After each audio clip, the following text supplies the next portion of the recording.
అఘోరా సాధువుల వెనుక రహస్యం ఏమిటి? మన దేశంలో ఎక్కువ మంది ప్రజలు భయపడేది, గౌరవించేది సాధువులనే. ఇందులో అఘోరా సాధువుల కార్యకలాపాలు, వారి క్రతువులు కొంత విచిత్రంగా కనిపిస్తాయి. అంతేకాదు, ప్రజల్లో ఆసక్తిని కూడా రేపుతుంటాయి.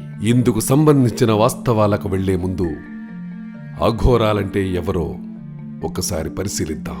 అఘోరాలు భారత్కు చెందిన సాధువుల్లో ప్రత్యేకమైన తెగ. దాదాపు 1000 సంవత్సరాల నుంచి ఈ సాధువులు మనుగడ సాగిస్తున్నట్టు తెలుస్తోంది. కీనారాం అనే అఘోరా సాధువు ఈ తెగకు ఆద్యుడని చెబుతుంటారు. వీరు కాశీనగరంలో గంగానదీ తీరంలో నివసిస్తుంటారు. వీరంతా శివుడి ప్రతిరూపమైన భైరవుడు భక్తులు. వీరు పునర్జన్మలేని మోక్షాన్ని కోరుకుంటుంటారు. ఈ అంశమే వీరికి ప్రత్యేక గుర్తింపు తెచ్చిపెట్టింది. అఘోరా సాధువులకు సంబంధించిన కొన్ని ఆసక్తికరమైన వాస్తవాలు తెలుసుకుందాం. ధునివాలే బాబా స్థానికులు పిలుచుకునే పేరు. ధునివాలే బాబా విషయాన్ని పరిశీలిస్తే ఎటువంటి కారణం లేకుండానే అపవిత్రత పద్ధతిలో ప్రవర్తిస్తుంటాడు. ఇది తన నిర్వాణ సాధన మార్గమని అతడు చెబుతుంటాడు.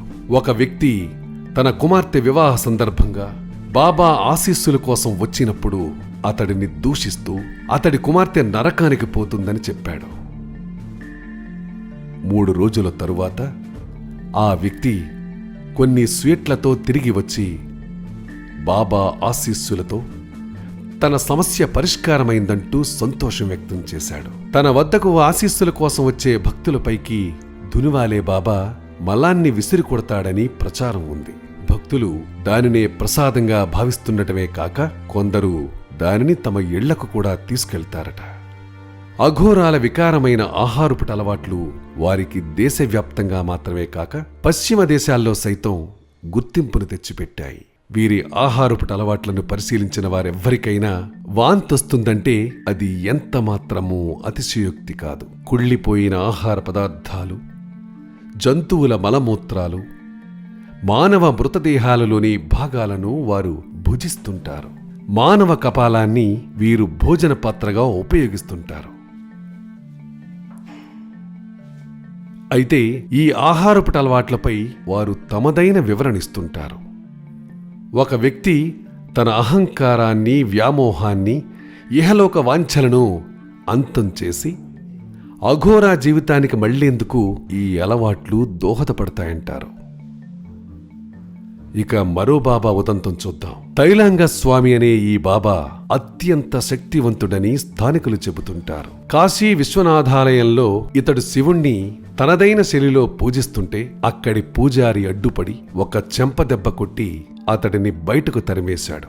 ఆ తరువాత శివుడు కాశీరాజుకు కలలో కనిపించి తైలాంగ స్వామికి జరిగిన అవమానంపై ఫిర్యాదు చేశాడని స్థానిక చరిత్ర చెబుతోంది. అంతేకాదు, ఆ స్వామికి పునర్జన్మ రాహిత్యాన్ని ప్రసాదించి తనలో ఐక్యం చేసుకుంటానని కూడా చెప్పాడు. తైలాంగ స్వామిని అవమానించిన పూజారి తరువాత అనుమానాస్పద పరిస్థితుల్లో మరణించాడు. అనునిత్యం భక్తుల రాకపోకలతో అత్యంత రద్దీగా ఉండే కాశీనగరంలో అఘోరాలు బాహాటంగానే నరమాంస భక్షణకు పాల్పడుతుంటారు. అయితే వీరు మనుషులెవర్నీ చంపకపోవటంతో ప్రజలు కూడా వారిని చూసి చూడనట్టు వదిలేస్తుంటారు. వీరి నరమాంస భక్షణంతా శ్మశాన వాటికల్లోనే జరుగుతుంటుంది. ఎక్కువగా అఘోరాలు తమ దేహాలంకరణపై ఆసక్తి చూపుతుంటారు. శరీరంపై నారవస్త్రంతో లేదా నగ్నంగానే వారు నగరంలో సంచరిస్తుంటారు.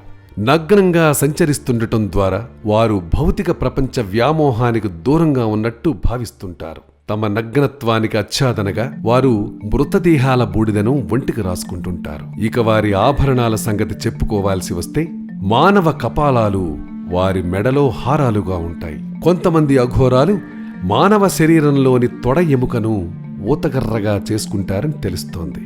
వారు తమ జుట్టును ఎప్పుడూ కత్తిరించారు. మోకాళ్లు దాటి పాదాలను తాకుతూ ఉండే వారి జుట్టు ఎంతమందిలో ఉన్నా అఘోరాలకు ప్రత్యేక గుర్తింపు తెచ్చిపెడుతుంది. ప్రపంచవ్యాప్తంగా ఉన్న శాస్త్రవేత్తలకు సైతం విస్మయం కలిగించే ఔషధాలు తమ వద్దే ఉంటాయని, వీటితో క్యాన్సర్, ఎయిడ్స్ వంటి ప్రాణాంతక వ్యాధులను సైతం నయం చేస్తుంటామని అఘోరాలు చెబుతుంటారు.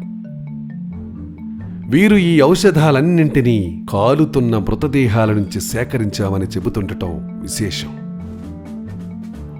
పై తెలిపిన వ్యాధులను ఇవి సమర్థవంతంగా నిరోధిస్తాయని అఘోరాలు చెబుతున్నా ఇప్పటి వరకు దీనిని శాస్త్రీయంగా పరిశీలించేందుకు ఎవ్వరూ ప్రయత్నించలేదు. అఘోరా సాధువులకు ఈ శక్తులన్నీ బ్లాక్ మ్యాజిక్ అంటే క్షుద్ర విద్యల్లో నైపుణ్యం ద్వారా లభించాయని చెబుతుంటారు. అయితే ఈ శక్తులను తాము ఎవరికీ హాని చేసేందుకు ఉపయోగించమని వారు చెబుతుండటం విశేషం. మహాశివుడిని, కాళీమాతను ప్రసన్నం చేసుకునేందుకు వారి అనుగ్రహంతో ప్రకృతి శక్తులను అదుపు చేసే మరిన్ని శక్తులు సాధించేందుకు ప్రయత్నిస్తుంటామని వారు చెబుతున్నప్పటికీ ప్రకృతి మాతను ఆరాధించి గౌరవించే వీరు ఈ దిశగా ప్రయత్నించిన దాఖలాలు లేవు. తాము అనుసరిస్తున్న ఈ విధానాలన్నీ దైవాన్ని చేరుకునే దగ్గర దారులని అఘోరా సాధువులు ప్రగాఢంగా విశ్వసిస్తుంటారు. అసలైన దైవత్వం స్వచ్ఛతలోనే ఉంటుందంటారు. అఘోరాలలో గంజాయి పొగ పీల్చని వారు ఒక్కరు కూడా ఉండరంటే అతిశయోక్తి కాదేమో. గంజాయి సేవనం తమ అనుదిన మంత్ర సాధనకు, యోగాసనాలకు ఉపకరిస్తుందని వారు విశ్వసిస్తుంటారు. వాస్తవానికి గంజాయి సేవనంలోనే వారు ఎక్కువ సమయం ప్రశాంతంగా ఉంటారన్న వాదన లేకపోలేదు. అఘోరాలు తమ లక్ష్య సాధనకు, విశ్వాసాలకు 5 మాలు అదే మా అనే అక్షరంతో మొదలయ్యే పదాలను వారు ప్రోటోకాల్గా అనుసరిస్తుంటారట. ఈ 5 మాలు మద్యం, మాంసం, మత్స్యం, ముద్ర అంటే ఇది కుండలిని యోగంలో భాగం. మైథునం కాళీమాతను సంతృప్తిపరిచేందుకే తాము కన్యలతో మైథున ప్రక్రియలో పాల్గొంటామని అఘోరాలు చెబుతుంటారు. అఘోరాల చరిత్రను పరిశీలించినప్పుడు ఈ వ్యవస్థకు పునాది వేసిన కినారాం 150 ఏళ్లు జీవించి 18వ శతాబ్దం ద్వితీయార్ధంలో మరణించినట్టు తెలుస్తోంది. అఘోరాల ఆరాధ్య దైవం శివుడు. శివుడాజ్ఞ లేనిదే చీమైనా కుట్టదని వీరి ప్రగాఢ విశ్వాసం. విన్నారుగా? చాలా ఆశ్చర్యంగా ఉంది కదా? ఇదొక్కటే కాదండి, ఇంకా ఇలాంటి వింతలు విడ్డూరాలు మీకు తెలియపరచాలన్నదే మా ఆకాంక్ష. అందుకు మీరంతా మా ఛానల్ని సబ్స్క్రైబ్ చేయండి. ఎన్నో ఆసక్తికరమైన, అద్భుతమైన అంశాలు వివరంగా తెలుసుకోండి. అలాగే మీ స్పందనని, అదే కామెంట్స్ని కూడా మాకు వ్రాయండి. మీ సలహాలు, సూచనలు కూడా మేము ఆహ్వానిస్తున్నాం.